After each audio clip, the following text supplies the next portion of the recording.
विद्यार्थियों, सुप्रभात। इतिहास विषय की डिजिटल कक्षा में आपका हार्दिक स्वागत, अभिनंदन। आज मैं आपको बताने जा रही हूँ महात्मा गांधी के आर्थिक विचारों और सामाजिक विचारों के बारे में। पहले हम बात करेंगे आर्थिक विचारों की। महात्मा गांधी जी जो है, उनकी राजनीतिक गतिविधियाँ क्या थी, राजनीतिक क्या कार्य थे, उनकी तो हम बात पहले कर चुके हैं। और गांधी जी की आर्थिक क्षेत्र में भी उनका काफ़ी जो है विचार महत्वपूर्ण रहे हैं।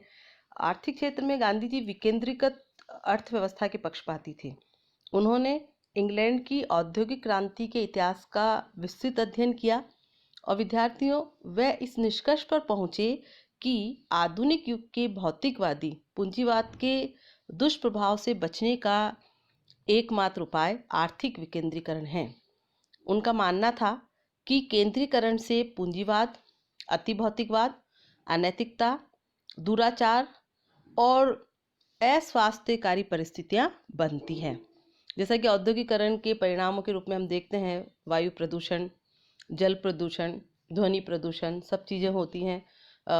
जहाँ पर फैक्ट्रीज होती है तो मजदूरों को काफ़ी अस्वास्थ्यकर स्थितियों में रहना पड़ता है और साथ ही इससे एक देश पर दूसरे देश के आधिपत्य के अनेक रूपों जैसे साम्राज्यवाद, उपनिवेशवाद आदि को भी जन्म मिलता है। यानी जो फैक्ट्रियाँ ज़्यादा उत्पादन करती हैं तो उन देशों को अपना माल बेचने के लिए बाज़ारों की ज़रूरत होती है और बाज़ार ढूंढने के क्रम में वो दूसरे कमज़ोर राज्यों पर अपना साम्राज्य स्थापित करते हैं। जैसा कि हमने ईस्ट इंडिया कंपनी और अन्य विदेशी कंपनियों को भारत में व्यापारिक कंपनियों के रूप में आते देखा और अंततः उन्होंने भारत पर अधिकार कर लिया।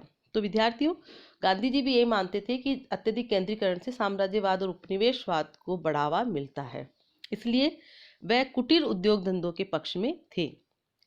गांधी जी ऐसी बड़ी मशीनों के पक्ष में नहीं थे जो मानवीय श्रम का स्थान ग्रहण कर बेकारी को बढ़ाती है। यानी एक मशीन 100 लोगों का काम करती है तो एक व्यक्ति उसको चलाने के लिए चाहिए तो सीधे सीधे 99 लोग जो है बेकार हो जाते हैं। लेकिन वे छोटी और साधारण जीवन में उपयोगी मशीनों के प्रयोग में के पक्ष में थे। यानी सारी मशीनें ही खराब नहीं है, छोटी मशीनों का प्रयोग कर सकते हैं। गांधी जी साम्यवादी दर्शन की भांति वर्ग संघर्ष के सिद्धांत में विश्वास नहीं रखते थे।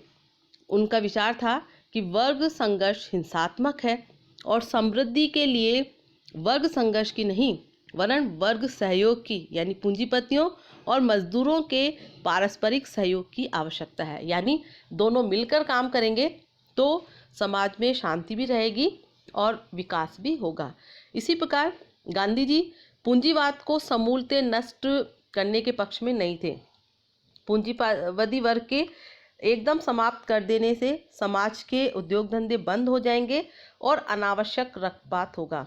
उनका विचार था कि पूंजीपतियों को समाज उपयोगी बनाया जा सकता है और वे समाज के ट्रस्टी के रूप में कार्य कर सकते हैं। गांधी जी का विचार था कि प्रत्येक पूंजी दोष नहीं है, पूंजी का गलत प्रयोग करना दोष है। पूंजी को किसी न किसी रूप में सदैव ही आवश्यकता पूंजी की बनी रहेगी। तो विद्यार्थियों, आर्थिक क्षेत्र में जो गांधी जी के विचार है उसमें उनका एक महत्वपूर्ण सिद्धांत है, वह है गांधी जी का ट्रस्टीशिप सिद्धांत या न्यासीता सिद्धांत। गांधी जी ने कहा था, जब संपत्ति सामाजिक है तो पूंजीपति उसका प्रयोग केवल अपने सुख के लिए नहीं वरन समाज के उतने सुख के लिए इस्तेमाल में लाएगा जिसका सुख उसे पर्याप्त भौतिक साधनों से प्राप्त हो सके। यानी उनका जो न्यासीता सिद्धांत है उसके अंतर्गत व्यक्तिगत स्वामित्व एवं राज्य स्वामित्व दोनों की अच्छाइयों के प्रदर्शन के साथ साथ इनकी बुराइयों का भी निराकरण किया गया है। न्यासीता सिद्धांत का मूल व्यक्तिगत संपत्ति का उपयोग ही है। गांधी जी का जो न्यासीता सिद्धांत है वह भारत की आध्यात्मिक एवं सांस्कृतिक विरासत है। उनके अनुसार संपत्ति समाज की धरोहर है जिस पर सबका समान अधिकार है। जब संपूर्ण संपत्ति समाज की है तो व्यक्ति उसका मात्र न्यासी या संरक्षक है। गांधी जी तो संपत्ति सब रघुपति के आही विचार को ही मानते हैं। इसी कारण अपरिग्रह उनका सामाजिक जीवन मूल्य बन गया था। अपरिग्रह समाजवादी समाज रचना का आदर्श है और वर्तमान युग की प्राथमिक आवश्यकता है।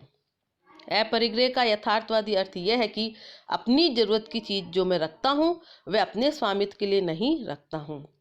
न्यासिता का अर्थ यह भी है कि जो धन हमारे पास है वह धन वास्तव में समाज का है। अपनी संपत्ति को भी हमें समाज की संपत्ति समझकर उसके अनुचित उपयोग की इच्छा बिल्कुल भी नहीं करनी चाहिए। यही न्यासिता का न्यायपूर्ण सामाजिक आचार शास्त्र है। जो अमीर है उन्हें बड़ी चीज़ों की आसक्ति है, जो गरीब है उन्हें अपनी झोपड़ी और गुदड़ी की ही आसक्ति है। उस संपत्ति से समाज के लिए कुछ त्याग ही नहीं करना चाहिए, बल्कि उसको अपना नहीं समझकर ईश्वर की या समाज की संपत्ति ही समझना न्यासिता की भावना का मूल आधार है। तो विद्यार्थियों, ये थे गांधी जी के आर्थिक विचार, और साथ ही उन्होंने बड़े बड़े उद्योगों के बजाय ग्रामोद्योग और कुटीर व्यवसाय के महत्व को भी समझाया और उसके प्रचलन की जो है उन्होंने प्रोत्साहित उस चीज़ को किया। अब हम बात करेंगे गांधी जी के सामाजिक विचारों के बारे में। तो गांधी जी सामाजिक क्षेत्र में सामाजिक असमानता और जातिवाद के दृढ़ विरोधी थे।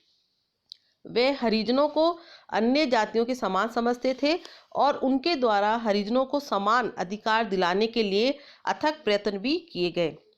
वे स्त्रियों की शिक्षा पर बहुत बल देते थे और वो मानते थे कि शिक्षा के बिना समाज का और महिलाओं की शिक्षा के बिना समाज का उत्थान नहीं हो सकता था। वे बाल विवाह के विरुद्ध थे और विधवा स्त्रियों को दोबारा विवाह की आज्ञा देने के पक्ष में थे। वे शराब के भी विरुद्ध थे और उन्होंने स्त्रियों को शराब की दुकानों पर पिकेटिंग की आज्ञा दी थी। वे खादी के सबसे बड़े समर्थक थे और उन्होंने प्रत्येक देशवासी को चरखा काटने की सलाह दी थी। गांधी जी अपराध को मानसिक बीमारी समझते थे और जेलों को जो है सजा देने की जगह के बजाय सुधारालय के रूप प्रदान करने के पक्ष में थे। यद्यपि वे अपने आप को हिंदू कहते थे, परंतु उनका धर्म इतना व्यापक था कि इसमें अन्य सभी धर्मों की अच्छी शिक्षाएं शामिल की जा सकती थी। विद्यार्थियों, वे हिंदू मुस्लिम एकता के कट्टर समर्थक थे और इस लक्ष्य की प्राप्ति हेतु ही उन्होंने अपने जीवन का भी बलिदान कर दिया। अब जहाँ तक गांधी जी की नवीन शिक्षा पद्धति की बात है विद्यार्थियों, तो उनका विश्वास था कि हम पर थोपी गई विदेशी शिक्षण पद्धति हमारी समस्याओं का हल नहीं कर सकती। इससे नगरों और गांवों की खाई को भी नहीं पाटा जा सकता है।